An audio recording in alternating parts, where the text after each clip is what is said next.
ওই দাদা কি হয়েছে তোমার শুনছি নাকি পায়খানা। সেলাইন চলছে? হ্যাঁ। সর্বনাশ। কি হয়েছে তোমার? রক্ত বেরিয়ে গেল আবার।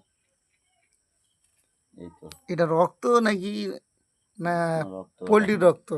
না না, ওটা রক্ত। কি হয়েছে, কি সমস্যা কি তোমার? সমস্যা সকাল থেকে 4-5 বার 14 বার পায়খানা হলো। 14 বার? ফার্স্ট পায়খানাটা যখন হলো তখন নর্মাল পায়খানা, মানে শক্ত একটু নর্মাল টাইপের। আচ্ছা আর তারপরে বাড়িতে চলে আসলাম। আচ্ছা আচ্ছা আসবার পর ফের যখন বাথরুম পেলো গেলাম, আচ্ছা যাওয়ার পর আস্তে আস্তে পাতলা হওয়া শুরু হলো। আচ্ছা। পাতলা হতে হতে তারপরে তারপরে গতি বাড়তে থাকলো।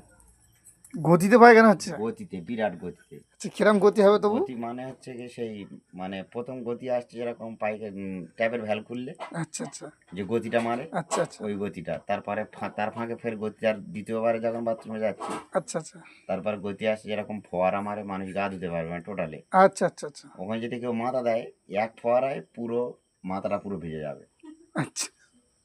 পুরো একদম। এই গতি, অতিরিক্ত গতি 14-15 বার হওয়ার পরে এই ডাক্তার এলো, শিরামিরা কেটে ওই দুটো শিরা ছেঁদা করে দিল। দুটো শিরা ছেঁদা করেই রক্ত বার করলো। আচ্ছা আচ্ছা 3টে শিরার পর 3টে ছেঁদার মাথায় সেলাইনটা পুড়লো। আচ্ছা আচ্ছা। পুড়ে আবার এই এই ইঞ্জেকশন দেখালো। এটা আমার চোখে দিতে বললো। ইঞ্জেকশন চোখে মারতে হবে হ্যাঁ, নাকি? এইটা চোখে মারতে বললো, ওই অতিরিক্ত সব ফোয়ারা মারার কারণে। ও, এইটা চোখে দিতে বললো, এইটা খুলে খেয়ে নিতে বললো। আর এই সেলাইনটা চলবে তাই তো? আর ওইটা চলবে। আচ্ছা আর এই বড়িগুলো গুঁড়ো করে ঠোঁটের বাড়ি দিতে বললো।